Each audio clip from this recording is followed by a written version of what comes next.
Hello guys, लर्निफाई IQ के YouTube channel में आप सभी का बहुत बहुत स्वागत है। मेरा नाम है अविनाश प्रताप सिंह और हम इस सीरीज़ में इन्वॉल्व पढ़ रहे हैं। हमने अभी तक 5 चैप्टर कवर किए हैं। अब हम चैप्टर 6 कवर करने वाले हैं। तो चलिए शुरू करते हैं। तो जो हमारा चैप्टर 6 है वो नेचुरल इकोसिस्टम पे है। तो नेचुरल इकोसिस्टम पढ़ने से पहले आपको याद होगा कि इकोसिस्टम की डेफिनेशन हमने पढ़ी थी शुरू में। इकोसिस्टम क्या होता था? It is a functional unit of nature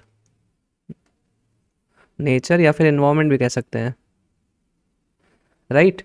तो ये कोई एक फंक्शनल यूनिट होती थी। फंक्शनल यूनिट से मतलब यही होता है कि ऐसी यूनिट जहाँ पे जो लिविंग ऑर्गेनिज्म है वो अपने से भी आपस में इंटरेक्ट करें और जो आसपास उनके नॉन लिविंग थिंग्स है उससे भी इंटरेक्ट करें और एक लाइफ को पॉसिबल बनाए वहाँ पे।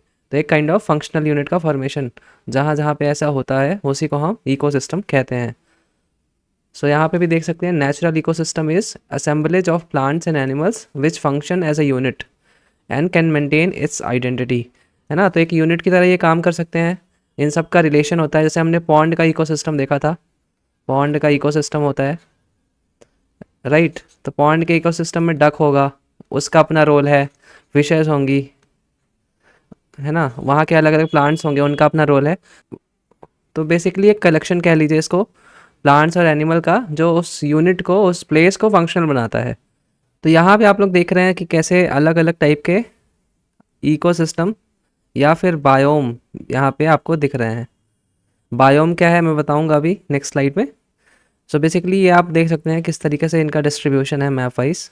सबसे ऊपर आइस सीट है यहाँ पे, देन टुंड्रा है, टैगा है, फिर टेम्परेट बोरियल फॉरेस्ट है। इस तरीके से पूरा बढ़ते बढ़ते डिफरेंट डिफरेंट टाइप के बायोम्स हैं। तो यहाँ पे है टेरेस्ट्रियल इकोसिस्टम एंड बायोम। तो इसको पढ़ने से पहले हम इन दोनों में डिफरेंस देख लेते हैं। तो जो हमारी सबसे बड़ी यूनिट होती है पूरे अर्थ में इन्वायरमेंट के रेफरेंस से, हम उसको बोलते हैं बायोस्फीयर। बायोस्फीयर ऐसी प्लेस है जहाँ पे तीनों, जो हमारे लिथोस्फीयर है, एटमॉस्फेयर है और हाइड्रोस्फीयर है, ये इंटरेक्ट करते हैं टू सपोर्ट लाइफ। तो बेसिकली ये ऑलमोस्ट हर जगह मिल जाता है बायोस्फीयर, है ना, एंटायर अर्थ का एरिया कवर करता है। फिर इससे छोटे क्या होते हैं? बायोम्स। बायोम्स जो हमारे होते हैं, जो हमारी जो टेरेस्ट्रियल पार्ट है बायोस्फीयर का, उसको हमने बड़े बड़े रीजन्स में डिवाइड कर रखा है जिसे हम बोलते हैं बायोम। तो ये बायोम कौन कौन सी कंडीशंस में डिवाइडेड है? क्लाइमेट इनका डिफरेंट होगा, यहाँ का टेम्परेचर डिफरेंट होगा, यहाँ पे बारिश की कंडीशन डिफरेंट होगी। तो अलग अलग जो बायोम है वहाँ पे यूनिक काइंड ऑफ एटमॉस्फेयर आपको मिलेगा या फिर क्लाइमेटिक कंडीशंस मिलेगी वहाँ पे। किसी भी दो बायोम की जो कंडीशंस होती हैं वो सेम नहीं हो सकती। तो ये बहुत बड़े एनॉर्मस रीजन्स होते हैं, इनके बारे में हम डिटेल इसी लेक्चर में पढ़ेंगे। फिर बायोम्स के बाद आते हैं हमारे इकोसिस्टम। सो बेसिकली एक बायोम के अंदर कई इकोसिस्टम हो सकते हैं। इकोसिस्टम के बाद कम्युनिटी आती है, कम्युनिटी के बाद स्पीसीज एंड देन उसके बाद organism. So basically size wise difference है। तो सबसे छोटा ऑर्गेनिज्म होता है, कई ऑर्गेनिज्म मिलके स्पीशीज बनाते हैं या फिर पॉपुलेशन। फिर ये कई अलग अलग स्पीशीज मिलकर क्या बनाती हैं? कम्युनिटी। और ये कई कम्युनिटी इंटरेक्ट करके क्या बनाती हैं? इकोसिस्टम। फिर इकोसिस्टम में ऐसे कई बढ़ते बढ़ते क्या बनाते हैं? बायोम्स एंड देन उसके बाद बायोस्फीयर। तो ये ऑर्डर आपको याद रखना है, कौन बड़ा होता है कौन छोटा होता है, बस एक अंडरस्टैंडिंग के लिए। तो यहाँ पे भी वही लिखा हुआ है, terrestrial part of biosphere is divisible into enormous regions called biomes. फिर no two biomes are alike, they are characterised by distinct climate, vegetation, animal life and general soil type. तो जो हमारी कंडीशंस होती हैं, किसी भी क्लाइमेटिक कंडीशन किसी भी बायोम की, वो डिफरेंट होती है दूसरे उससे। तो यहाँ पे आप डिफरेंट डिफरेंट बायोम्स देख सकते हैं। पोलर है, टुंड्रा है, बोरियल फॉरेस्ट है, कोल्ड डेजर्ट है, प्रेयरी ग्रासलैंड है, टेम्परेट डेसीडियस फॉरेस्ट है, फिर वार्म में डेजर्ट है, tropical grassland, savanna, tropical deciduous forest, tropical rain forest. तो ये सारे डिफरेंट डिफरेंट टाइप्स है। ये आप यहाँ पे चार्ट देख सकते हैं कि जैसे जैसे इधर जाएंगे तो वो उतना ड्राई है, जैसे जैसे इधर जाएंगे तो वो उतना वेट है। यहाँ पे सिमिलरली कोल्ड और वार्म का डिस्टिंक्शन दिया हुआ है। तो इस तरीके से आप समझ सकते हैं कि यहाँ पे जो है ये कोल्ड बहुत है एक्सट्रीम रीजन में, पोलर वाले में जो है, यहाँ वाला जो है वो वार्म कंडीशन में आता है। तो इसी तरीके से डिफरेंट डिफरेंट बायोम को अब हम डिटेल में देखते हैं एक एक करके। तो जो हमारे मेजर बायोम्स हैं वो कौन कौन से हैं? पहले टुंड्रा है, तो टुंड्रा भी दो टाइप की हैं, आर्कटिक और अल्पाइन टुंड्रा। वे फॉरेस्ट हैं, तो इसमें फॉरेस्ट में भी डिफरेंट डिफरेंट टाइप के हैं, एक एक करके हम इनको डिटेल में देखेंगे। यहाँ पे आप देख सकते हैं, फिर ग्रासलैंड है, फिर उसके बाद डेजर्ट है। यहाँ पे एक क्लासिफिकेशन दिया हुआ है हमारी एनसीईआरटी बुक में, तो ये देख सकते हैं किस तरीके से बायोम्स में जो रेनफॉल होती है, प्रेसिपिटेशन, वो कितनी होती है, और जो टेम्परेचर का ग्राफ है, तो सो बेसिकली कैसे वेरी करता है किसी फॉरेस्ट में, वो यहाँ पे दिखाया है। जैसे कि ट्रॉपिकल फॉरेस्ट के केस में टेम्परेचर हमारा कितना रहता है, 20 से 25 डिग्री सेल्सियस के बीच में, और हमारी एनुअल रेनफॉल कितनी रहती है, 150 से लेके 400 समथिंग सेंटीमीटर के। तो इसी तरीके से अलग अलग बायोम्स का यहाँ पे डायग्राम बनाया गया है। अब हम आगे चलते हैं। तो जो हमारी पहली बायोम है वो है टुंड्रा बायोम। तो यहाँ पे भी दो टाइप की टुंड्रा बायोम होती हैं, एक आर्कटिक और एक अल्पाइन है। सो बेसिकली आपको पता होगा कि माउंटेन्स जो होती हैं हमारी, वहाँ बेसिकली एक ट्री लाइन कहलाती है। ट्री लाइन का मतलब है कि ऐसा पॉइंट माउंटेन में जिसके ऊपर हमें ट्री नहीं मिलते, है ना। तो जो भी ये पॉइंट होगा जिसके ऊपर ट्री नहीं मिलते, उस पॉइंट को माउंटेन में हम बोलते हैं ये ट्री लाइन है इस माउंटेन की, राइट।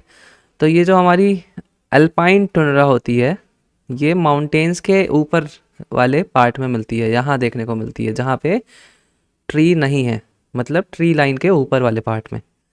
तो यहाँ पे देख सकते हैं हाई रेंज जो हिमालय की है, एंडीज, एल्प्स, यहाँ भी देखने को मिलती है। और आर्कटिक वाली आपको जैसे नाम से पता चल रहा है कि आर्कटिक सर्कल जो है हमारा पृथ्वी का ऊपर सबसे, उसके एरिया में मिलती है। कनाडा का रीजन हो गया, यूएस का रीजन हो गया, है ना, रशिया हो गया, और भी जो यूरोपियन कंट्रीज़ हैं उनका जो बॉर्डरिंग स्टेट है, वहाँ पे ये देखने को मिलती है। अब इसकी कैरेक्टरिस्टिक क्या है टुंड्रा बायोम की? यहाँ पे ट्री नहीं होते, ये बात याद रखने वाली है ना। क्यों नहीं होते यहाँ पे ट्री? क्योंकि यहाँ पे परमाफ्रॉस्ट होता है। परमाफ्रॉस्ट का मतलब होता है कि ग्राउंड जो है हमारा, सॉइल, वो एक कम्प्लीटली फ्रोज जाती है, एकदम बर्फ़ के फॉर्म में। बर्फ़ के फॉर्म में होने के कारण जो रूट्स हैं वो मॉइस्चर खींच नहीं पाती, इसीलिए पेड़ कोई सर्वाइव यहाँ करता ही नहीं है। यहाँ पे कौन कौन सी वेजिटेशन देखने को मिलती है? मॉसेस और लाइकन। ये जिस तरीके से यहाँ फोटो में देख सकते हैं, काई जिसे हम बोलते हैं कॉमन भाषा में, काई, और छोटी छोटी मॉस देखने को हमको मिलती है। ये भी कहाँ मिलती है? बेयर रॉक्स के ऊपर। जो रॉक्स हैं हमारी, वहाँ पे कहीं पे थोड़ी सी जगह मिली, डस्ट आई, उसके ऊपर उग जाएगी, है ना। फिर जो कोस्टल लो लैंड्स हैं इन एरियाज़ के, वहाँ पे हमको क्या देखने को मिलती है? Reindeer moss. Reindeer moss basically जो रेनडियर स्पीसीज़ है जो ऐसे कोल्डर एरिया में रहती है, वो ये लोग बर्फ़ हटा के खाते हैं बेसिकली, है ना। सिमिलरली यहाँ पे समर में क्या होता है? जो बर्ड होती हैं वो नॉर्थ माइग्रेट करती हैं, मतलब नीचे से ऊपर आर्कटिक की तरफ जाती हैं समर में। क्यों? क्योंकि उस समय आइस पिघल रही होती है। आइस पिघलती है तो बहुत सारे इंसेक्ट निकलते हैं इसके नीचे से, तो ये बर्ड जो हैं उन इंसेक्ट को खाती हैं। तो एक माइग्रेशन होता है समर में। यहाँ के जो इंसेक्ट्स भी पाए जाते हैं उनकी साइकिल भी बहुत छोटी होती है, ताकि वो गर्मी में ही पैदा होके मर भी जाएं, अपने नेक्स्ट जनरेशन को जन्म देके। उसके बाद एनिमल कौन कौन से हैं यहाँ पे? Reindeer, arctic fox, wolfs, musk ox, polar bear, lemming और आर्कटिक हेयर। और आर्कटिक बिलो एक ट्री है, तो ये भी कहाँ में देखने को मिल रहा है हमको? टुंड्रा वाले रीजन में। फिर रेप्टाइल्स और एम्फीबियन ऑलमोस्ट एब्सेंट होते हैं। क्यों? क्योंकि इनके अंदर थर्मो रेगुलेशन की कैपेसिटी नहीं होती। थर्मो रेगुलेशन से मतलब है हमारा कि इनकी बॉडी की कैपेसिटी टू मेंटेन टेम्परेचर। फिर यहाँ पे जो एनिमल्स बड़े पाए जाते हैं उनमें मोस्टली लॉन्ग लाइफ वाले होते हैं। जैसे यहाँ पे जो ट्री है हमारा, उसकी लाइफ कितनी है? 150 to 300 ईयर्स। वो भी ऐसे कंडीशंस में डेवलप होते हैं कि उनको सरवाइव करने में वहाँ कोई दिक्कत ना आए। इसी तरीके से जो मैमल्स होते हैं वहाँ पे, उनकी बॉडी साइज़ लार्ज होता है, टेल्स, उनकी पूंछ स्मॉल होती हैं टू अवॉइड हीट लॉस, है ना। तो यहाँ पे इन चीज़ों में याद रखने वाली क्या बात है? टुंड्रा कहाँ होती है, ये आइडिया होना चाहिए आपको। इसके बाद जर्नल आइडिया होना चाहिए कि इसकी पहचान क्या क्या है ना। तो जो हमने यहाँ पे कॉन्सेप्ट पढ़े कि परमाफ्रॉस्ट यहाँ देखने को मिलती है, जैसे हमने यहाँ पे देखा, रेनडियर मॉस का कॉन्सेप्ट यहाँ पे हमने देखा। तो ये सारे पॉइंट आपको याद रखने हैं, दिमाग में रखने हैं कि समटाइम्स प्रीलिम्स में यू विल गेट क्वेश्चंस जो इनमें से कोई एक पूछ लिया कि रेनडियर मॉस कहाँ देखने को मिलती है, या मैच द फॉलोइंग, किस बायोम से रिलेटेड है रेनडियर मॉस, इस तरीके की कंडीशंस है ना, या मॉस लाइकन कहाँ पे बेयर रॉक्स में उगते हैं, कौन सा बायोम है वो। तो ये सारी टाइप के क्वेश्चन बनते हैं। ये जो मेजर मेजर पॉइंट्स हैं दो चार, ट्री नहीं होता कोई, वर्मा फ्रॉस्ट होती है सॉइल, है ना। तो ये आपको याद रखना है, प्रीलिम्स में इस तरह के क्वेश्चन कई बार आते हैं। उसके अलावा आपको ये जो कौन कौन से एनिमल्स पाए जाते हैं ऐसे एरिया में, और मेजर मेजर जो प्लांट या ट्री की स्पीसीज हैं उनको भी याद रखना है। फिर टैगा और बोरियल बायोम। सो बेसिकली जो टुंड्रा वाला एरिया होता है उसके नीचे हमको क्या देखने को मिलती है, टैगा वाला फॉरेस्ट। सो लोअर टुंड्रा में आपने देखा था आर्कटिक विलो का ट्री, राइट, आर्कटिक विलो। तो आर्कटिक विलो ये बेसिकली यहाँ टुंड्रा और टैगा के बीच से शुरू हो जाते हैं। ये पूरा टैगा वाला फॉरेस्ट लगभग इन्हीं स्पीशीज से भरा होता है। तो अब इस फॉरेस्ट के बारे में पढ़ते हैं। इस फॉरेस्ट की बेसिकली जो प्रोडक्टिविटी होती है वो लोएस्ट होती है किसमें, जो जितने भी हमारे फॉरेस्ट इकोसिस्टम है उसमें सबसे लोएस्ट किसकी है, बोरियल या टैगा फॉरेस्ट सिस्टम बोलते हैं इसकी। क्यों है इसकी, क्योंकि यहाँ की कंडीशन बहुत हार्श है। हार्श कंडीशन मतलब कोल्ड टेम्परेचर होते हैं यहाँ पे बहुत, क्योंकि आर्कटिक वाले एरिया से लगा ही हुआ एरिया है पूरा, या फिर पहाड़ों के एकदम ऊपर वाला एरिया है, राइट। तो यहाँ पे कोल्ड बहुत ज़्यादा होती है। इसके कारण होता क्या है, यहाँ पे जो हमें सॉइल मिलती है उसे हम बोलते हैं पॉडजॉल। पॉडजॉल मतलब पुअर सॉइल। पुअर सॉइल क्यों बोलते हैं, क्योंकि यहाँ पे वेदरिंग बहुत स्लो होती है ना, क्योंकि टेम्परेचर बहुत ठंडा है इसलिए वेदरिंग बहुत स्लो हो जाती है। सिमिलरली जो यहाँ पे जैसे पत्तियाँ गिरी या फिर ट्रीज़ की जो टहनियाँ हैं वो गिरी, वो डिकम्पोज बहुत स्लो होती हैं। तो उसके कारण होता क्या है कि ह्यूमस कंटेंट बहुत कम होता है यहाँ पे, और सॉइल मोस्टली एसिडिक हो जाती है। और जो यहाँ पे ट्रीज़ की स्पीशीज़ जो पाई जाती हैं, कॉनिफर्स जिसको हम बोलते हैं, वो भी जो अपनी पत्तियाँ हैं फ्रिक्वेंटली नहीं गिराती। तो ये सारी कंडीशंस क्या होता है कि जो सॉइल होती है वहाँ की बहुत पुअर हो जाती है। तो उससे प्रॉब्लम ये है कि यहाँ पे एफॉरेस्टेशन इज़ वेरी हार्ड। तो यहाँ पे कौन कौन सी ट्री की स्पीसीज़ पाई जाती हैं, स्प्रूस, फर, पाइन, ये है ना कॉमन स्पीसीज़ हैं। इनको हम एवरग्रीन फॉरेस्ट भी यहाँ देखने को मिलते हैं इस बायोम में। और फिर इसके बाद जो एनिमल्स हैं ये देख लीजिए, Siberian tiger, wolverine, lynx, wolf, bear, red fox, squirrel, amphibians भी कौन कौन से मिलते हैं, हाइला, राना। तो इस तरीके की चीज़ें आपको याद रखनी है। अब यहाँ पे आप पॉडजॉल देख सकते हैं। तो पॉडजॉल कहाँ की सॉइल है, कॉनिफरस या फिर बोरियल बायोम की। बोरियल से मतलब है टैगा वाला।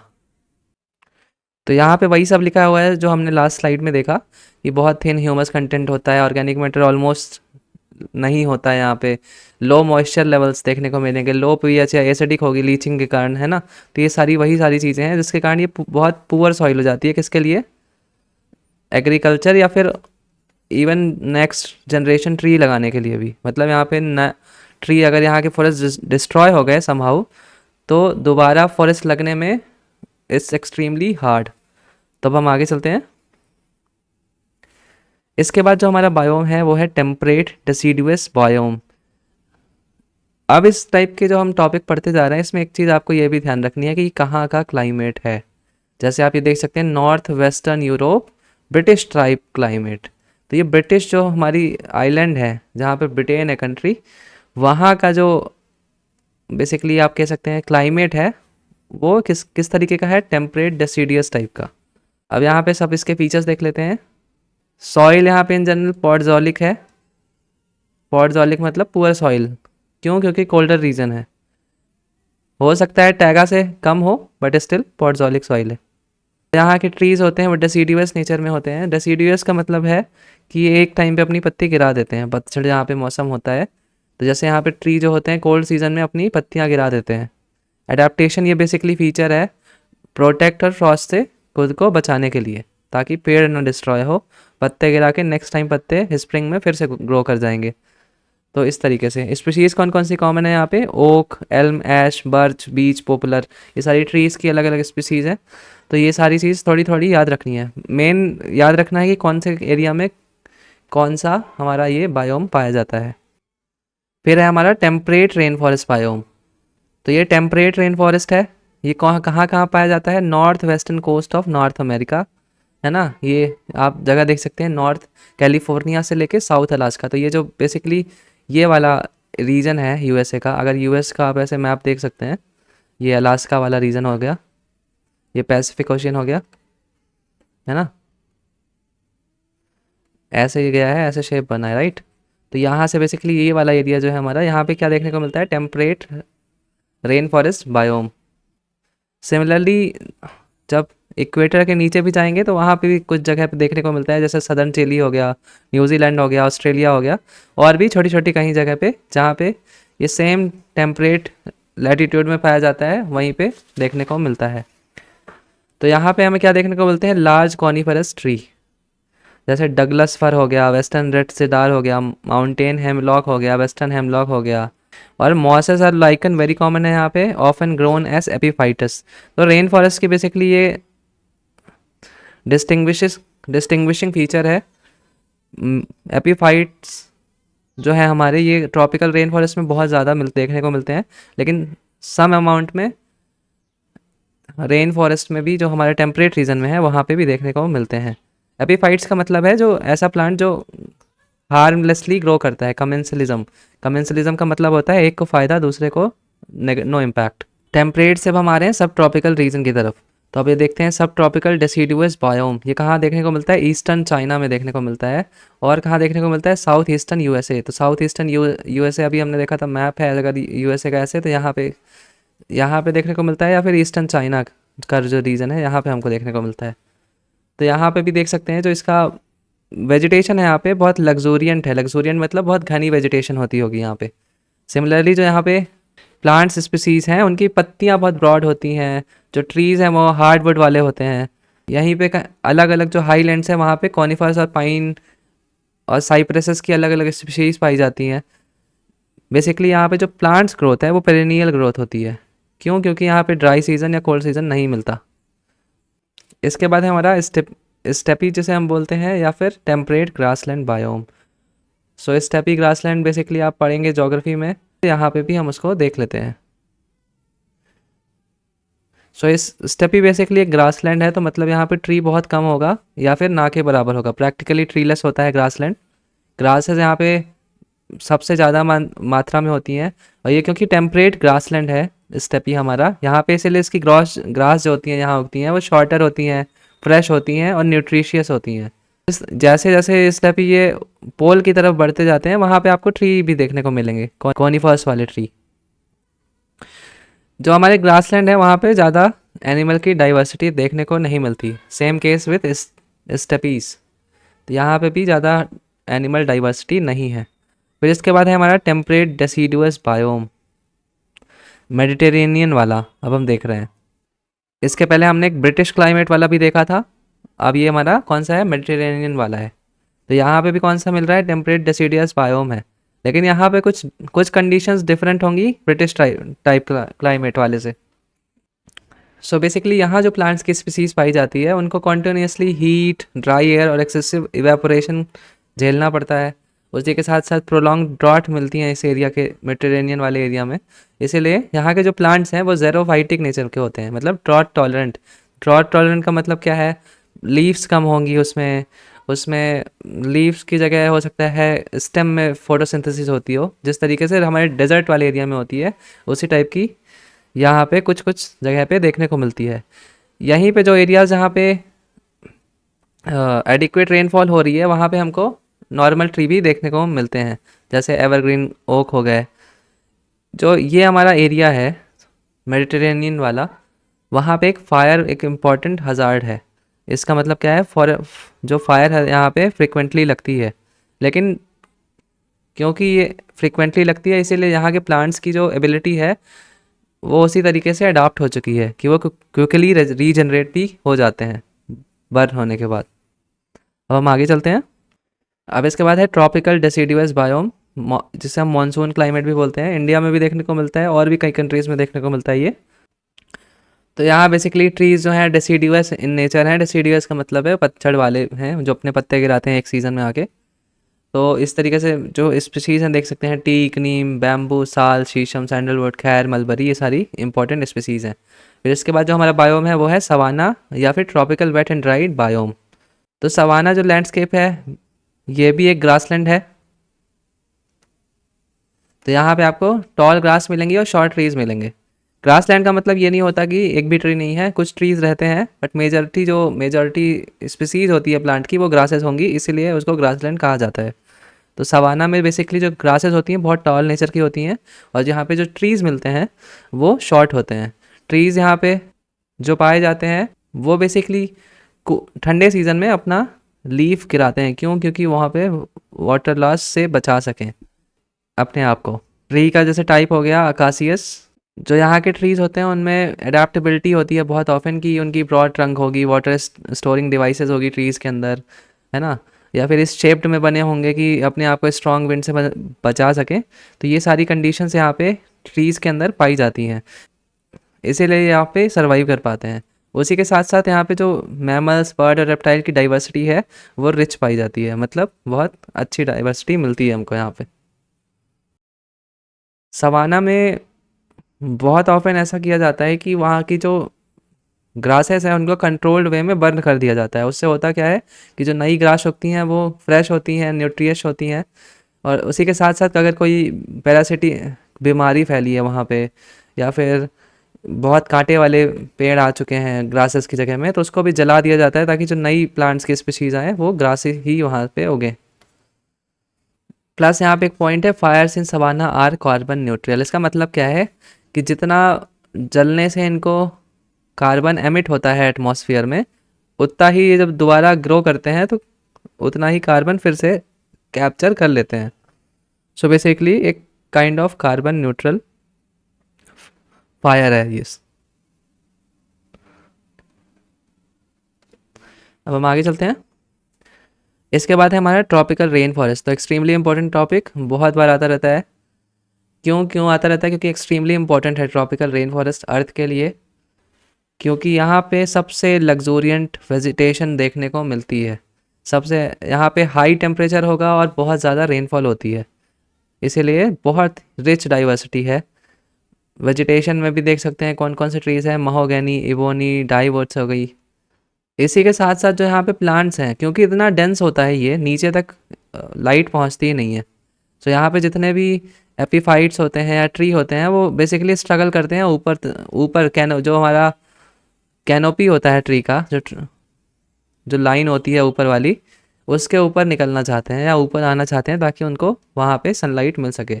एपीफाइट्स यहाँ पे एक कैरेक्टरिस्टिक फीचर है ट्रॉपिकल रेन फॉरेस्ट का। यूपीएससी में क्वेश्चन आया था 2022 में। तो एपीफाइट के बारे में भी यही लिखा है कि वो कमेंसलिज्म रिलेशनशिप में रहता है ट्री के साथ।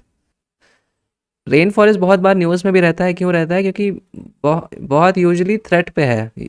हमारा सबसे बड़ा रेन फॉरेस्ट मिलता है ब्राज़ील में, अमेज़न का जो रेन फॉरेस्ट है हमारा। और थ्रेट में कैसे आता है? थ्रेट के डिफरेंट डिफरेंट रीजन हम आगे देखते हैं।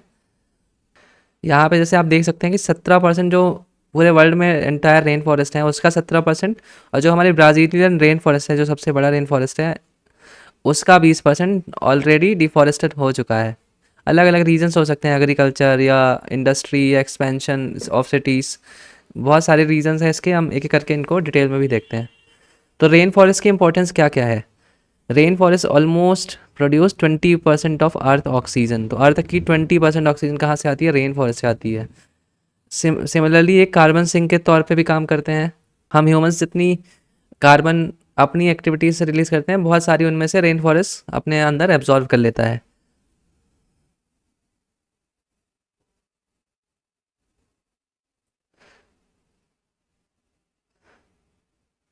यहाँ पे प्रेसिपिटेशन भी इनकी ही इवेपो ट्रांसपिरेशन के कारण हो जाती है। क्यों? क्योंकि हीट रहती है तो भाप बहुत जल्दी जल्दी यहाँ से उमस के बनती है, हाई ह्यूमिडिटी रहती है, और 50 to 75% इसकी जो यहाँ बारिश होती है वो इसी की इवेपो ट्रांसपिरेशन से हो जाती है। फिर जो हमारे रेन फॉरेस्ट हैं ये सोर्स हैं कई रिवर्स का, जैसे अमेजन हो गई, मैकोंग रिवर हो गई, कॉन्गो रिवर हो गई। ये कुछ इंपॉर्टेंट रिवर्स है जो रेन फॉरेस्ट से निकलती हैं। बायोडाइवर्सिटी यहाँ की बहुत रिच होती है। रेन फॉरेस्ट में almost 30 million species of plants and animals पाई जाती है। ये बेसिकली हाफ है अर्थ का वाइल्ड लाइफ और 2/3 है प्लांट स्पीसीज़ का। तो आप इसकी इंपॉर्टेंस इसी बात से समझ सकते हैं कि almost 2/3 of plant species and half of the wild life species. कहाँ मिल रही है हमको? रेन फॉरेस्ट में। फिर यहाँ पे कमर्शियल एग्रीकल्चर भी पॉसिबल है। कमर्शियल एग्रीकल्चर से मतलब है कि यहाँ पे जो कंडीशंस होती हैं, क्लाइमेटिक कंडीशंस रेन फॉरेस्ट में, वो आइडियल है प्लांटेशंस लगाने की, जैसे कॉफ़ी हो गई, कोकोआ, चॉकलेट वाला हो गया, पाम, रबर। इन सब में हमें क्योंकि 100 से 200 सेंटीमीटर ऑफ रेनफॉल चाहिए, इसीलिए यहाँ पे आइडियल कंडीशन मिलती है। सिमिलरली यहाँ पे बहुत सारी इंडिजिनस कम्युनिटीज़ रहती हैं इन रेन फॉरेस्ट में, जो ट्राइबल पीपल होते हैं, उन उनके लिए भी रेनफॉल एक एक्सट्रीमली इम्पॉर्टेंट जगह है। जो हमारे रेन फॉरेस्ट होते हैं उनकी वजह से आसपास के क्लाइमेट में भी फ़र्क पड़ता है, क्योंकि वास्ट अमाउंट ऑफ जो हमारा वाटर है, खूब सारा ह्यूज अमाउंट में वाटर ऊपर जाता है फिर नीचे आता है। इसी तरीके से जो आसपास के एरिया होते हैं उनमें भी जो हमारा सर्कुलेशन है वेदर का, वो भी इससे अफेक्टेड रहता है। सिमिलरली जो हमारी रिवर्स हैं वो इन्फ्लुएंस करती हैं किसको? ओशन करंट्स को, जो यहाँ से निकल के ओशंस में मिलती हैं। तो इस तरीके से बेसिकली क्लाइमेट में भी इसका ह्यूज इम्पोर्टेंस है। इसके बाद जो अमेज़न रेन फॉरेस्ट है ब्राज़ील वाला, उसकी इम्पोर्टेंस क्या है? बेसिकली जो 20% वर्ल्ड का फ्लो है फ्रेश वाटर का इनटू ओशन, वो कहाँ से जा रहा है? अमेज़न रेन फॉरेस्ट से। सिमिलरली जो हमारी वेस्टवर्ड मूविंग एयर मास होता है, उसमें 75% मॉइस्चर भी अमेज़न रेन फॉरेस्ट से जाता है। और ये मॉइस्चर कहाँ रिस्पॉन्सिबल होता है? बेसिकली ये जाके अलग अलग कंट्रीज़ में बारिश के तौर पे गिरता है। अब हम आगे चलते हैं, फैक्ट्स देख लेते हैं अमेज़न रेन फॉरेस्ट के ऊपर। जो ब्राज़ील में है वो रेन फॉरेस्ट क्योंकि सबसे बड़ा है और सबसे इम्पोर्टेंट भी है रेन फॉरेस्ट में, इसलिए उसके बारे में पढ़ना इम्पोर्टेंट हो जाता है। सो बेसिकली प्रोलॉन्ग जो ड्रॉट पड़ रही है अमेज़न रेन फॉरेस्ट में, वो एक खतरा है। कैसे खतरा है? यूजुअली फायर तो नहीं होती लगती इन फॉरेस्ट में, क्योंकि ये बहुत ही वेट होते हैं, हाई टेम्परेचर होता है, हाई रेनफॉल होती है। लेकिन जब प्रोलॉन्ग ड्रॉट पड़ने लगे किसी भी रीजन से, एल नीनो से हो सकती है या फिर वार्मिंग ऑफ अटलांटिक से हो सकती है, तो किसी भी रीजन से अगर ड्रॉट पड़ रही है जो प्रोलॉन्ग्ड है, तो उससे क्या होगा कि जो प्लांट्स एनिमल स्पीसीज हैं वहाँ पे सूखना शुरू हो जाएंगे और वो फायर भी कैच कर सकते हैं। सिमिलरली जो दूसरा थ्रेट है slash and burn agriculture practice के कारण। यूजुअली होता क्या है कि फॉरेस्ट के आसपास जो फार्मर रहते हैं वो अपनी फसल जला रहे हैं, तो कभी कभी इतनी तेज़ होती है कि वो फॉरेस्ट में भी आग पकड़ लेती है। या समटाइम्स क्या होते हैं, यही फार्मर पेड़ काट दिए पूरा, जो फॉरेस्ट का था वहाँ पे अ, अपना खेत एक्सटेंड कर लिया उन्होंने, तो ये भी एक थ्रेट है। फिर उसके बाद जो पॉलिटिकल डिस्कोर्स है, लैंड ग्रैबर्स हैं, ये भी जैसे ब्राज़ील के बड़े बड़े लोग होंगे, प्रेसिडेंट हो सकते हैं, वहाँ के जो लैंड माफिया है उससे मिलके, ऑब्वियसली करप्शन है अगर, तो करप्शन कहीं भी हो सकता है, और उससे मिलके नेचुरल भी नुकसान पहुंचा सकते हैं, जैसे lumbering, cattle ranching, rubber, palm, soybean cultivation. So Amazon rain forest में ये सारे थ्रेट अभी एग्जिस्टेंस हैं।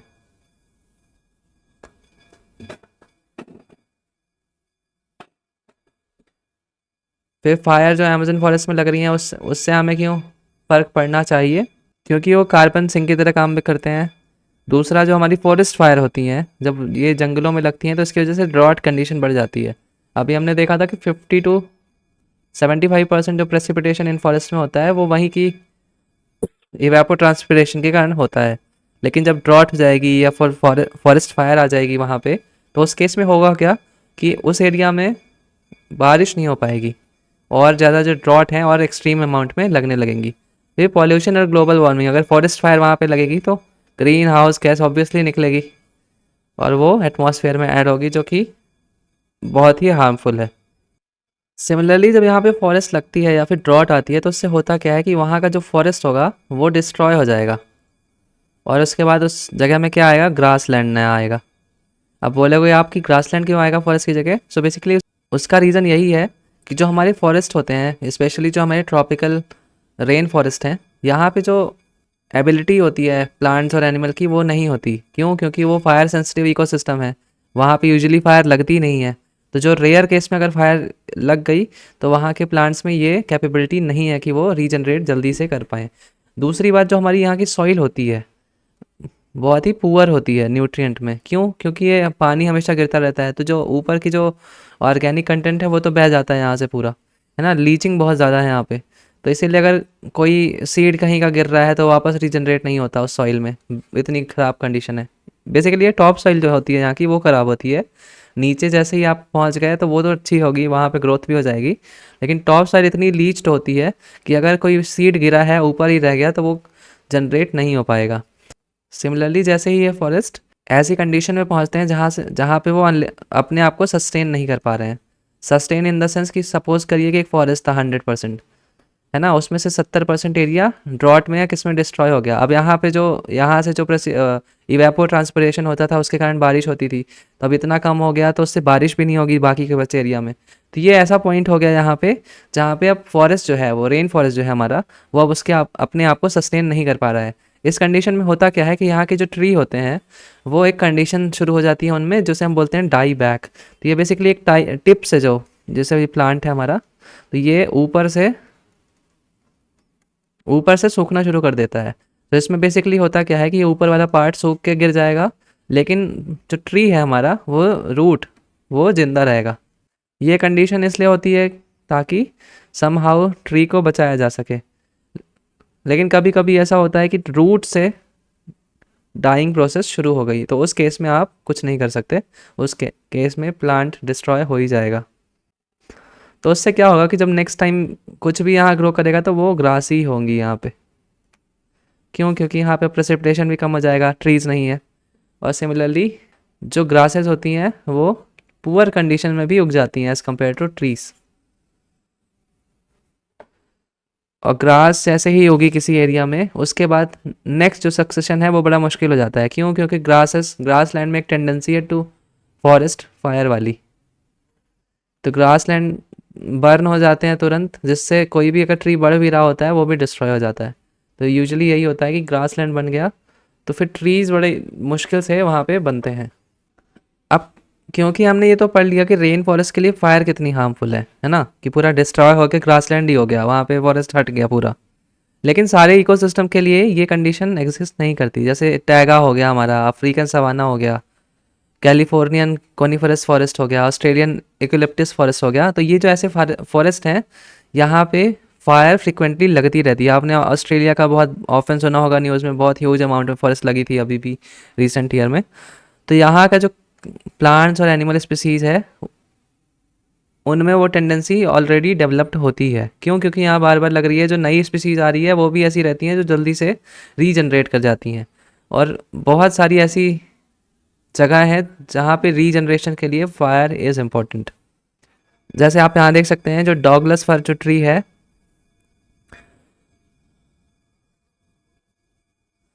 ये बेसिकली सारी जो फायर रहते हैं उनको ऑलमोस्ट सर्वाइव कर लेता है। क्यों? क्योंकि उसकी बार्क है, इसकी जो आउटर लेयर है बहुत थिक होती है।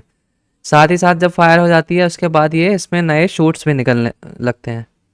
इसी तरीके से आप और भी एग्जांपल देख सकते हैं। कभी कभी ऐसा होता है कि बहुत कैटास्ट्रॉफिक नेचर की फॉरेस्ट फायर लगती हैं जिसमें ऑलमोस्ट सब कुछ डिस्ट्रॉय हो जाता है। ये ऐसी फायर्स होती हैं जिनमें फ़ायदा से कम कहीं ज़्यादा नुकसान होता है इन्वामेंट में। ये होता कैसे है? यूजुअली जब छोटी फायर्स लगती हैं, जो स्मॉल फायर है, उसमें होता क्या है कि जो ओल्ड ट्रीज होते हैं वो बर्न हो जाते हैं और न्यू वाले नहीं बर्न होंगे। क्यों? क्योंकि छोटी फायर है अभी। तो जो सूखा लकड़ी है वो बर्न हो गया, वैसे हो गया। आप सपोज करिए किसी कंडीशन से स्मॉल फायर जो छोटी है वो नहीं लग पा रही है ना, तो उस कंडीशन में होगा क्या कि इस पूरे फॉरेस्ट के अराउंड कई ओल्ड ट्री आ जाएंगे।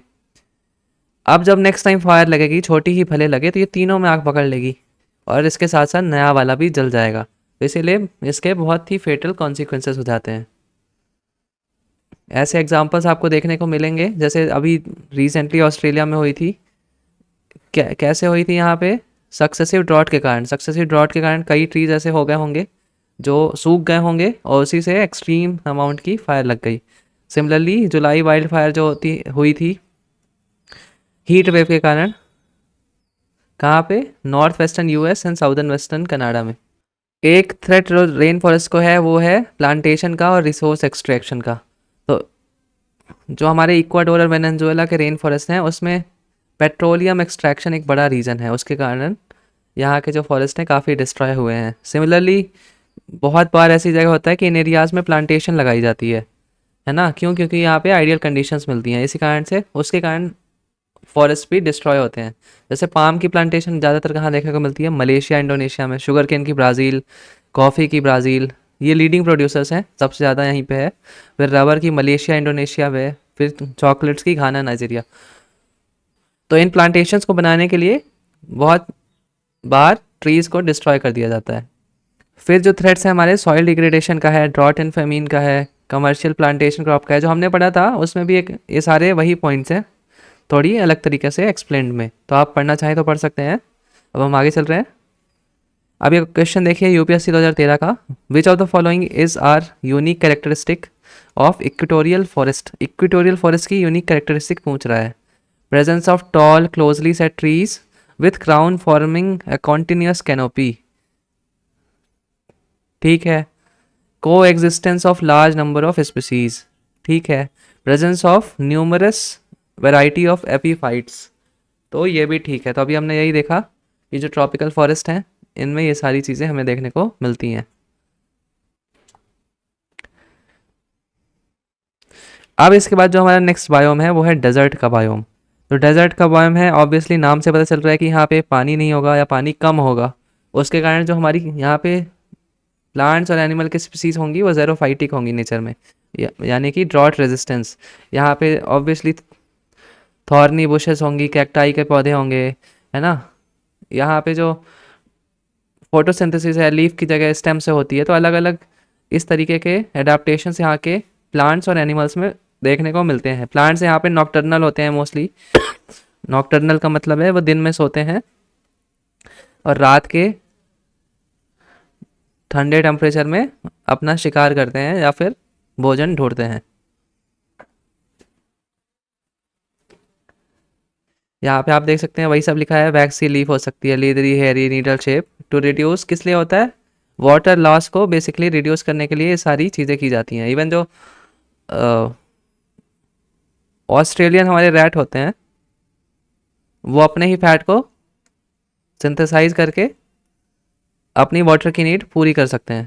तो ये अलग अलग एडाप्टेशंस स्पीसीज़ में पाई जाती हैं। तो जो हमारे टेरेस्ट्रियल बायोम थे वो इतने ही थे। अब इसके बाद जो हम नेक्स्ट लेक्चर में देखेंगे वो हमारे एक्वेटिक बायोम्स होंगे या एक्वेटिक इकोसिस्टम्स देखेंगे उसमें। तो thank you for watching the video. Like और सब्सक्राइब कर दीजिए ताकि जो नेक्स्ट वीडियो आए आपको तुरंत नोटिफिकेशन मिल जाए। Thank you.